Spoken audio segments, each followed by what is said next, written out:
Bom dia, tudo bem? Eu sou Ricardo Moreira, seja muito bem-vindo ao nosso canal. Como você sabe, aqui a gente compartilha ferramentas desse universo digital e hoje especificamente a gente dá continuidade a nosso último vídeo, ou penúltimo vídeo, mais propriamente dito, uma vez que o último a gente falou um pouco sobre ciência e a relação dela com a felicidade, e nosso penúltimo vídeo nós iniciamos esse trabalho com redes neurais. E hoje a gente vai dar continuidade então a este nosso bate-papo sobre redes neurais, trazendo uma rede neural que para mim ela é bastante significativa, uma vez que ela foi a primeira rede neural que eu tive contato, e eu diria, do meu ponto de vista, a mais simplista, mas que resolve sim problemas como este que a gente está vendo aqui. Neste penúltimo vídeo nós falamos sobre uma rede neural onde o seu princípio utilizava um gradiente descendente, onde ele busca desta forma uma solução mais rápida para a convergência do ponto de mínimo naquela região, e de um outro artifício onde a gente utiliza uma função que é uma função de ativação daquele neurônio. Hoje a gente vai fazer isso de uma maneira um pouco mais diferente, um pouco mais simplista e bastante diferente. E eu gostaria de falar com você que conhece matrizes. Assim como eu, nunca isso aqui havia sido me apresentado como uma proposta possível de solução de problemas do ponto de vista de inteligência artificial e de construção de uma rede neural. E você sabia, se você conhece matrizes, você pode construir uma rede neural conhecendo matrizes. E aí eu pergunto a você, você que conhece matrizes, você já viu alguma aplicação para matrizes? Aquela matriz transposta, aquela matriz inversa? Pois é, nós vamos apresentar esse tipo de problema para você. E aqui eu trago então esta possibilidade. É óbvio que esta rede neural tem suas limitações. Assim como a gente vem dizendo, todos os modelos possuem algum erro ou limitações, vamos chamar assim, e a gente tem que saber quais são essas limitações. E nós vamos apresentar essas limitações a vocês comparando diversas redes neurais. Então a gente já tem lá um modelo que utiliza a curva sigmoide como curva de ativação, e esta rede neural que representa aqui, nós não temos esse tipo de ativador. É um outro conceito. Então, que tipo de solução ele poderia trazer para nós para nos beneficiarmos? Se eu tiver aqui um problema deste tipo, então eu estou fazendo um monitoramento com relação ao assunto Covid. E eu digo então que chegou uma pessoa que foi diagnosticado no negativo, do sexo masculino, religiosidade sim, e o resultado então, como saída, eu tenho negativo. E assim por diante. Este outro caso é positivo, do sexo feminino, e sim, é uma pessoa religiosa. E o resultado é positivo. Está bastante claro que o meu resultado aqui é diretamente correlacionado com o meu diagnóstico positivo ou negativo sobre o assunto Covid. Se eu transcrever este tipo de problema para uma matriz desse tipo, onde eu possa processá-la através de um Excel ou através de um Python, nós veremos aqui as duas formas. Então eu teria esse tipo de caso. E aí, se eu tenho o case 1, aqui o case 1, eu poderia dizer que o negativo é 0, que o sexo masculino é 0 e que religiosidade é 1. Logo, a minha saída seria 0. E da mesma forma, assim por diante, até que eu tenha então este meu processamento realizado de uma maneira automática. Chega um novo caso e ele tem lá 1, ou seja, se ele é 1, ele está positivo. Se ele é 0, ele é do tipo masculino. E se ele é do tipo 0, não tem qualquer ligação com a religiosidade.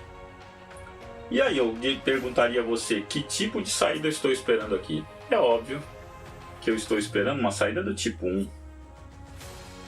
E aí então o que a gente vai fazer aqui, mostrar para você é, dado um determinado input, eu tenho então um tipo de processamento que me gera pesos. Então o meu peso indicado por esse tipo de processamento terá que ser, na característica COVID, 100%. É esse tipo de saída que eu espero que ele me indique para esse tipo de processamento. Então, COVID 100%, sexo 0, religiosidade 0. E como que eu faria isso então? E a gente vai utilizar somente matrizes para fazer esse tipo de cálculo. Quando formos ao Python, você não vai acreditar. É um código que a gente vai criar de 5 linhas. Nossa, mas 5 linhas? Sim, 5 linhas. E ele resolve problemas. E talvez você esteja assim minimizando tudo isso aqui. Você fala, nossa, mas isso é muito simples. Então o que a gente verá aqui é o segundo caso. E aí eu quero ver você dizer se é simples. Onde eu tenho diversas entradas, como eu tenho aqui. Não é? Mas ao invés de ter uma saída, nós temos 2 saídas. E aqui eu chamo a atenção que este caso é o que eu venho alertando e eu venho tentando buscar pessoas que, junto à minha intenção de fazer esse tipo de coisa, assim como você, espero que você seja um dos apoiadores, a gente faça uma Olimpíada Nacional do Feijão. E aí a gente vai atrás de coletar dados e processar esses dados desta forma. Por que não? Sim. Vamos para o caso então? Vamos ver como é que isso se processaria? Eu acredito que você vai achar muito interessante. Então vamos aqui, eu vou reescrever todo esse caso, que seria então a observação de determinados tipos de características em um pé de feijão, por exemplo, desde que a gente brote e desde que ele comece a crescer, e a gente vai medir essas características. E ele me dá de saída 2 outros tipos de características.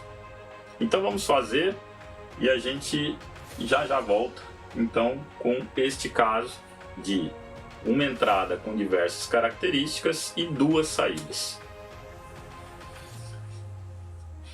Então, retornando aqui, aquele exemplo anterior também pode ser resolvido com aquele tipo de solução, exatamente igual. Então vamos lá explicar um pouquinho o que seria esta Olimpíada Nacional do Feijão. Como a gente vê aqui, eu tenho 3 mudas, tá? Esse 1, 2, 3 é a característica 1, tá?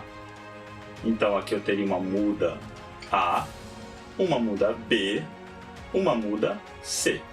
3 mudas de feijão. E aqui eu teria inúmeras outras mudas. E eu então tenho, para muda A, um tipo de característica. Por exemplo, eu tenho lá a altura da muda. Tem uma dimensão 1. A muda B, uma dimensão 2.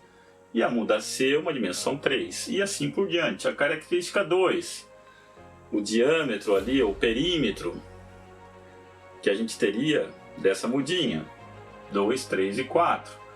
Outra característica, se ela tem bastante folhas, por exemplo, 3, 7 e 2, e assim por diante. Então são 6 características que eu meço, neste caso aqui, em 3 mudas diferentes. E aqui que está o grande barato disso aqui.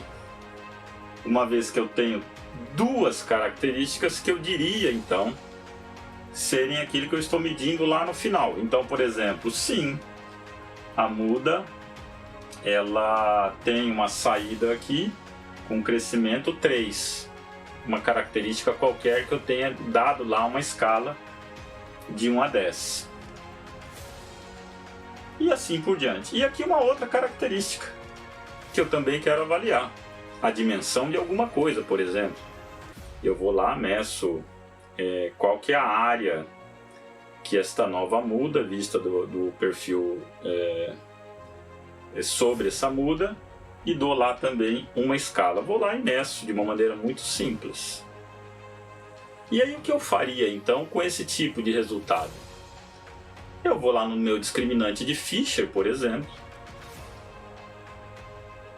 Aliás, antes de chegar no discriminante de Fisher, eu diria que estas duas mudas estão aprovadas para segundo algum critério que eu defini, e essa outra aqui está reprovada. Eu começo a juntar esses dados, e aí eu pergunto a você qual seria a dimensão que eu aprovo ou eu reprovo isso. Vou lá no meu discriminante de Fisher, que a gente já viu aqui no exercício anterior, e eu defino então aquele que seria o meu ponto de corte. Simples de fazer, a gente já viu como se faz isso. E aí eu defino uma característica e digo, daqui, essa aqui estaria aprovada e essa outra estaria reprovada. Por que ela estaria aprovada ou reprovada? Supondo que a gente está num campeonato, por exemplo, nacional, disputando qual seria a muda que me daria, por exemplo, maior produtividade, seria essa muda do tipo A. Eu vou descartar essa muda que eu disse reprovada? Não. Não, eu vou continuar estudando. Por quê? Olha só que interessante, por isso que eu no vídeo anterior, veja lá, eu estava falando sobre vieses. Cuidado com estes modelos.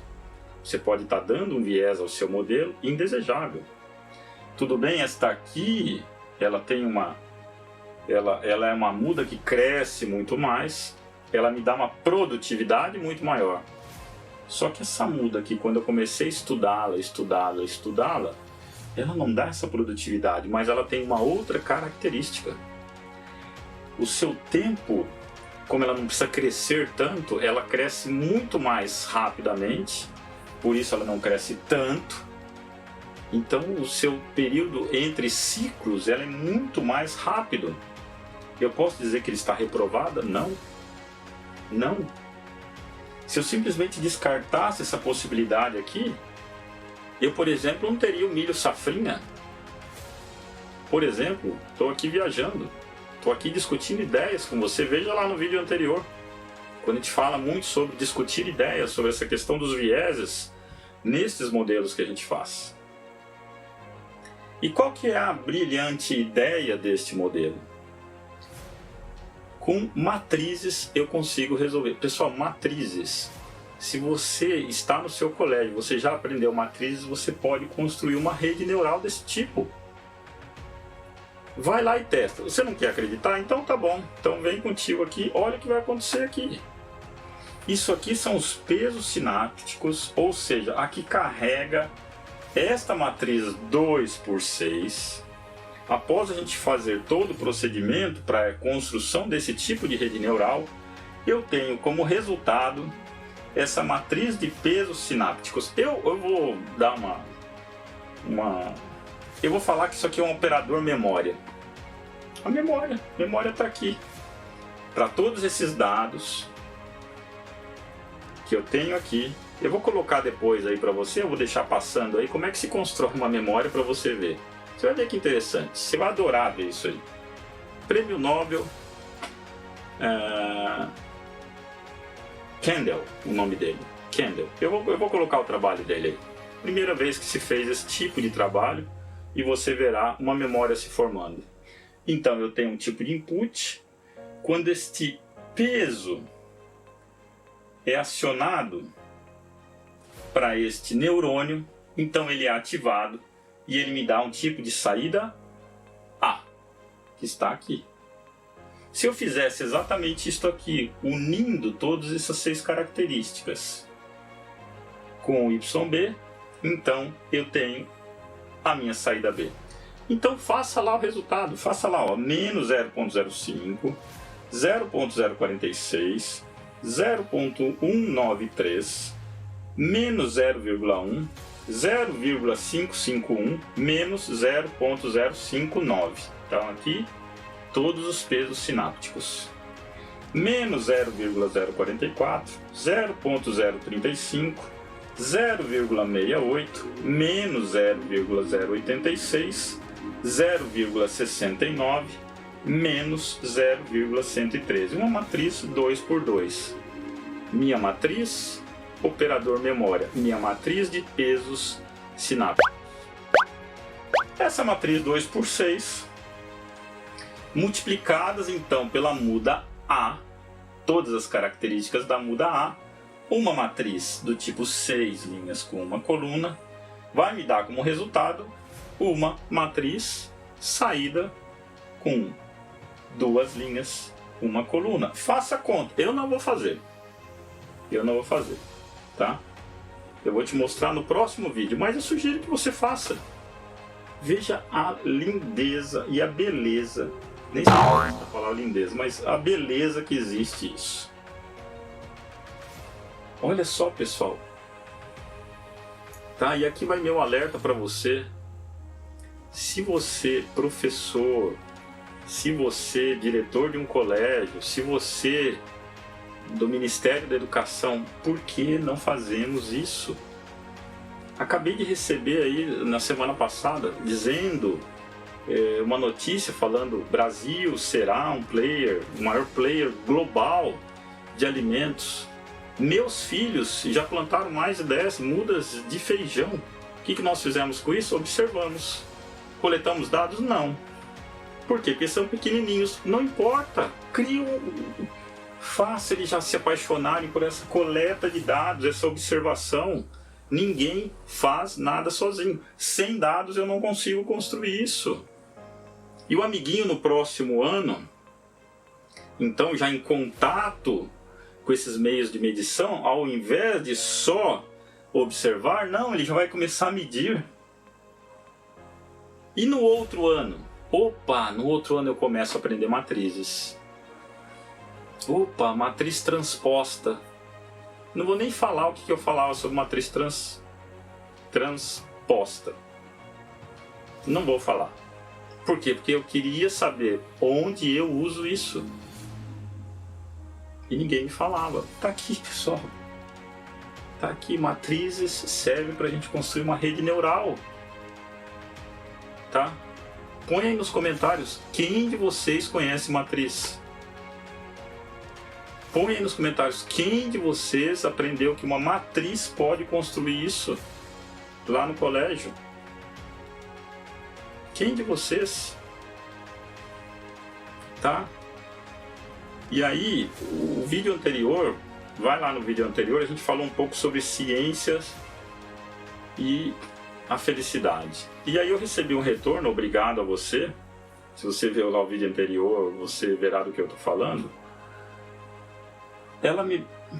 Eu agradeço seus comentários, agradeço o e-mail. Ela me pergunta o seguinte, com os dados que a gente vê lá, ela me coloca faz uma colocação muito interessante. Ela diz o seguinte: estamos vivendo não na era, mas no grande universo da informação.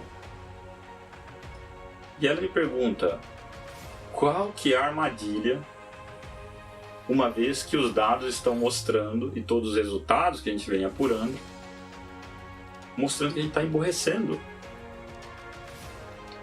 Então vamos lá, eu vou explicar desta forma aqui. E já fazendo um mix de tudo isso, dessa era, como você chamou, do universo da informação.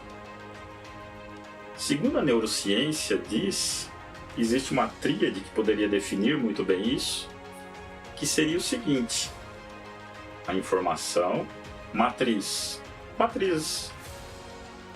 conhecimento. Conhecimento é fazer as ligações necessárias com toda essa informação que eu disponho, para que ele realmente, após eu conseguir fazer essas ligações, e eu dizer que isso se transformou em conhecimento. Então, viver simplesmente com abundância de informações, quer sejam elas fato ou fake, e é um grande volume de informação que eu tenho disponível, se eu quiser a qualquer instante, não significa que ele é conhecimento. E eu pergunto a você, coloca nos comentários, você que conhece matriz, você já construiu um tipo de rede neural desse tipo? Eu estou falando por mim, não por você. Eu, infelizmente, não tive acesso a essa informação. Tá? Infelizmente. Então eu não tive este conhecimento. Tinha informação, tá? Ia super bem nas provas.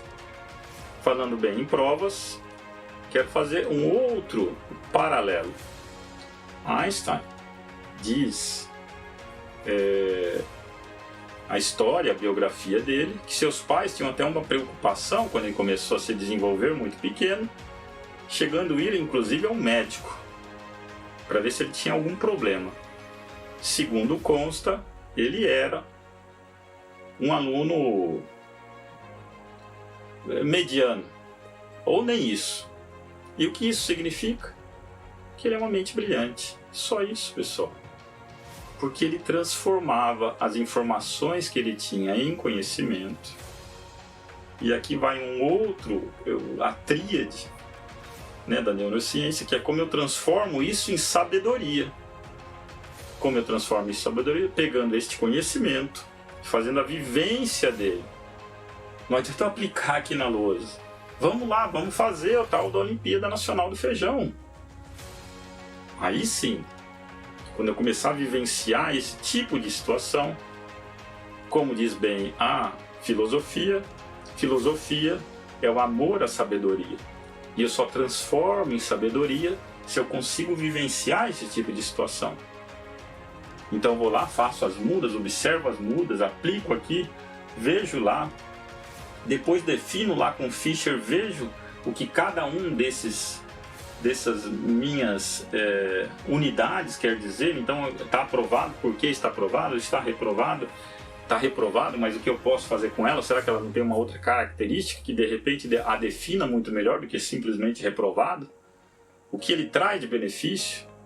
Quais são os vieses que esse meu modelo, quando eu digo aprovado ou reprovado, tem a me dizer sobre isso? E eu conheço sobre isso. Então essa minha vivência traz a sabedoria. Então, respondendo a você, o que está faltando, na minha humilde opinião, está faltando todo esse laço entre a informação se transformar em conhecimento, que se transforma em sabedoria. E aí, só para ir finalizando, eu gostaria só de colocar uma coisinha a mais. Tá? Quem está por trás, um dos responsáveis por esse desenvolvimento deste tipo de rede neural? Não é? Se chama Eliakim Moore e Penrose. E aí você pode buscar Eliakim Moore, um matemático brilhante, viajou pelo mundo, PhD e tal, etc, brilhante. Agora Penrose, Prêmio Nobel 2022 por seus avanços no que diz respeito a buracos negros, inclusive contribuindo com os estudos de Stephen Hawking.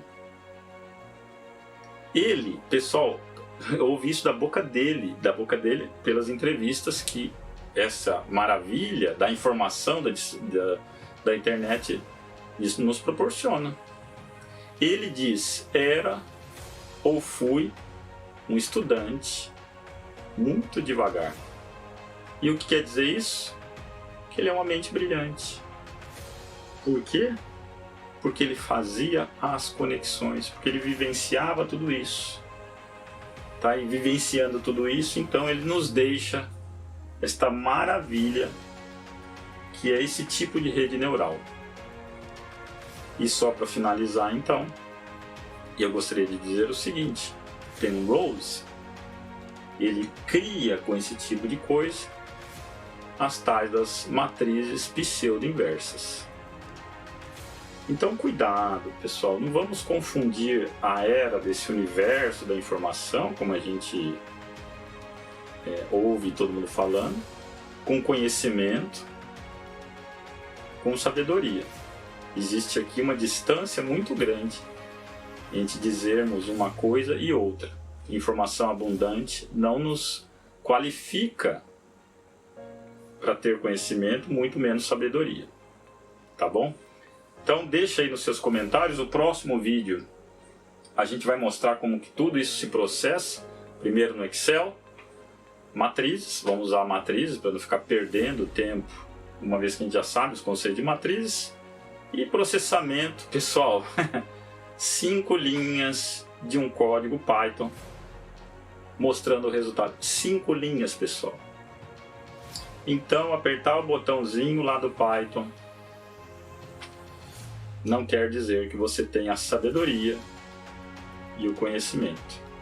Tá? Mas nós vamos desenvolver lá, você verá 5 linhas e a gente processa esse tipo de rede neural. Então, obrigado por assistir.